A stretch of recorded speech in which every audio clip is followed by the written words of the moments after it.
Hey man, what it is? This is Deem, and I am your host, and this is By Any Means. There go to Cash App, $ Dean by any means. There go to PayPal at Dean by any means. Y'all already know what I'm about to say. I don't care if you leave $1, $10, $1,000. It's much, much, much appreciated.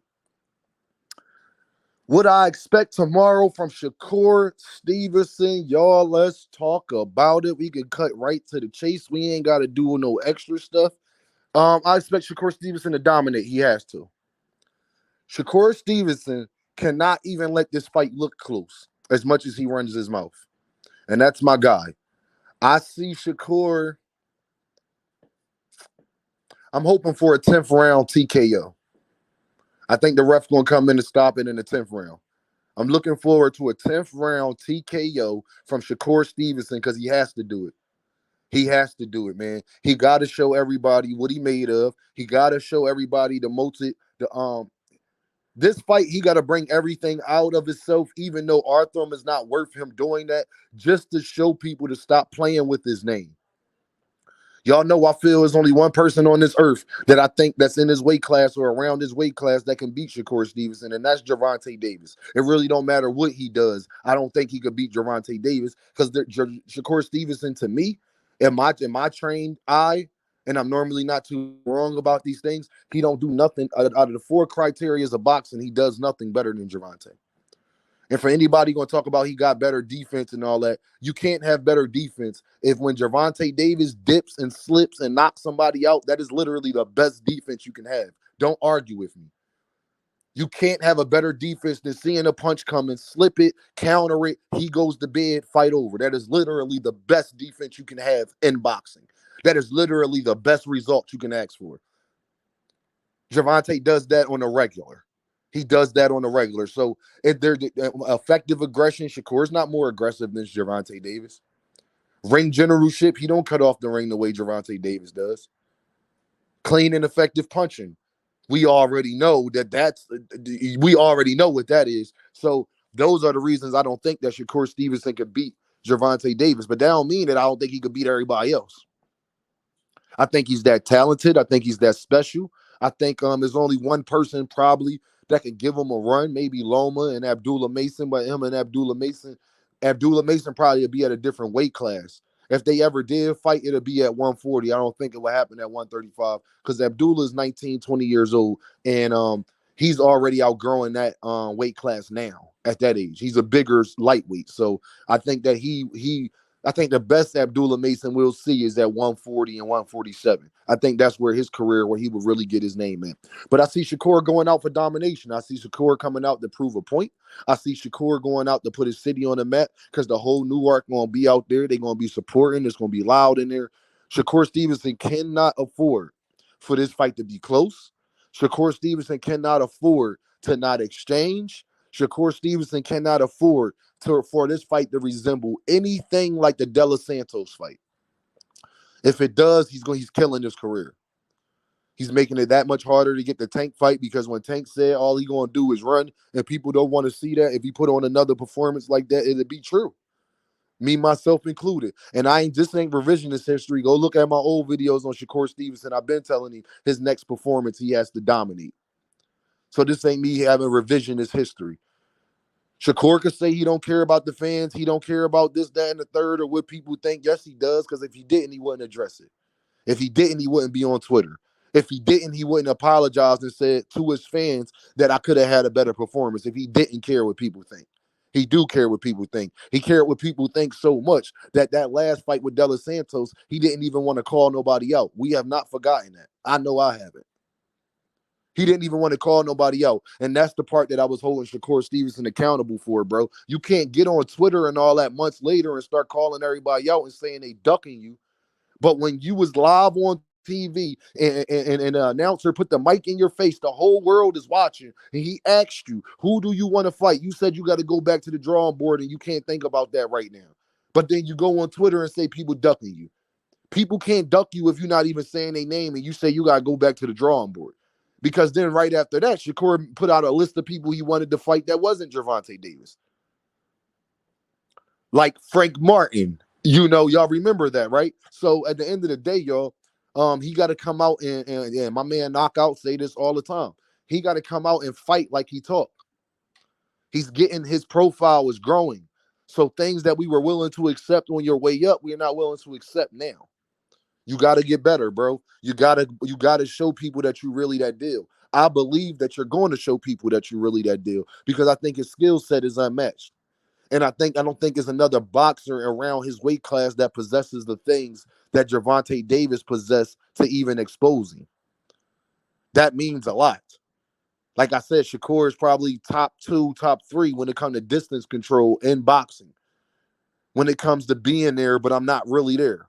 You cannot take that away from that young man. His best attribute is his defense. He don't have a lot of power. His best attributes is his defense and his jab and his IQ. Those are the best three things that Shakur Stevenson brings to the table. He brings the jab, he brings IQ, he brings defense. Everything else could get exposed, or he don't have a lot of it. He don't have the best footwork. He don't have Lomachenko and Gervonta Davis footwork. Do he got really good footwork? Yes. Is his footwork better than Devinhaney? Yes, I believe so. But he don't have the best footwork in boxing. I think Abdullah Mason has better footwork than Shakur Stevenson. So, but I think that Shakur Stevenson is one of those guys, y'all, that is so dominant at what he does. His deficiencies, you got to have a certain skill set to even expose his deficiencies. Like if you don't have power, it's gonna be hard to beat your Shakur Stevenson because then that's when he'll walk you down. Then that's when he'll stay right there and pop shot you and counter punch you to death all night long because he's not worried about anything that's coming back towards him. I don't think Shakur Stevenson likes body shots that much. I mean, no fighter does, but I don't think the same way Tank hurt Frank Martin in that fourth round and was telling him he was gonna go to that body. I don't think Shakur Stevenson liked body shots like that. And if you see Shakur Stevenson the way he built, he's not abbed up like that. Shakur Stevenson is a little puffy. Like you could tell Shakur Stevenson can put on way more weight than he actually fights at and things like that. Like Shakur Stevenson could get bigger than Devin if he chose to. Shakur Stevenson is somebody you could just tell from his body type that he got to watch his weight, watch what he eat. He got a chubby face. These are things that I know. But it don't change the skill set. And I just expect pure domination. I don't think the same way. I don't think there's nothing that he does better than Gervonta Davis is the same way. I don't think nothing that Arthur does can give Shakur Stevenson a problem. Only thing I see giving Shakur Stevenson a problem when it comes to Arthur is a pressure fighter. Arthur not going to back down and he going to make them exchange. But I don't think Arthur is a strong enough fighter and has enough of the other cat-like reflexes and agility to not get counterpunched all night. So even if he coming in aggressive, he gonna get pop shotted the whole night long. And I just think this is where but Arthur is a good opponent.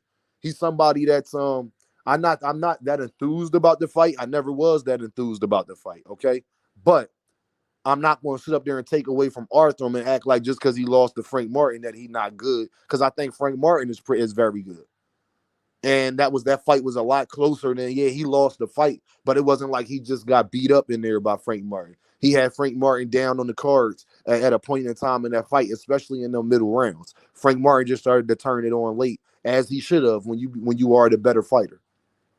But Shakur Stevenson can't go out there and talk so crazy like he talked to Frank Martin and then fight the guy that Frank Martin beat and you don't put on a better performance. So I am expecting a better performance than Frank Martin had from Shakur Stevenson. It has to happen.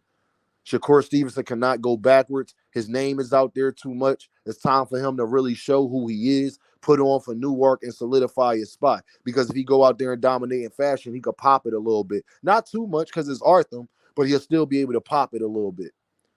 What he can't do is be on Twitter talking about, yeah, y'all say I'm running, y'all say I'm boring, and then come out there tomorrow and then run and be boring. That's what he can't do. I literally had people calling me after that De Los Santos fight and said, Dean, what the hell is this? What was that? What was that? It's literally people said that was the most boring fight they ever seen in their life, and I kind of agree. It's one of them. It's definitely one of them. It's up there. And when you got a reputation for that, that's the last reputation you want. Because now it make me know that you're not a star. People ain't gonna be willing to buy your pay-per-views because the way they view you. So Shakur Stevenson is not only fighting against um his comrades and his competitors, but he's fighting against the public and he's fighting against public opinion. If he goes out there and have a bad performance, it's going to be bad for him. If he go out there and have a great performance, the pressure will be off a little bit for a little while. And then hopefully we can see him and Gervonta Davis after sometime next year, 2025. Because it's already July. Gervonta's not going to fight 2 more times, and neither is Shakur Stevenson. So the most we can hope for is next year, summertime around that time, or the beginning of the year. I am mad at the beginning of the year. If I'm Gervonta Davis, that's when I would do it. But that's just me. And then fight a Cepeda or somebody like that on what's that date? What's that Mexican holiday? Y'all know that Mexican holiday that Canelo always fighting on, Cinco de Mayo. Yeah, I'll go fight a Williams Cepeda or somebody, and then Gervonta Davis will literally be able to say, I beat the top 4 guys at my weight class. I literally beat all of the top 4: Frank Martin, Lomachenko, Williams Cepeda, Shakur Stevenson. And then I think that he'll be put down in history. And then I know that Gervonta Davis will go up and be looking for T.O. to put his head on the platter. Because if he go up to 140 and then beat T.O., what else is we talking about, y'all? But y'all know what this is, right? Dean, by any means. And I holla at y'all.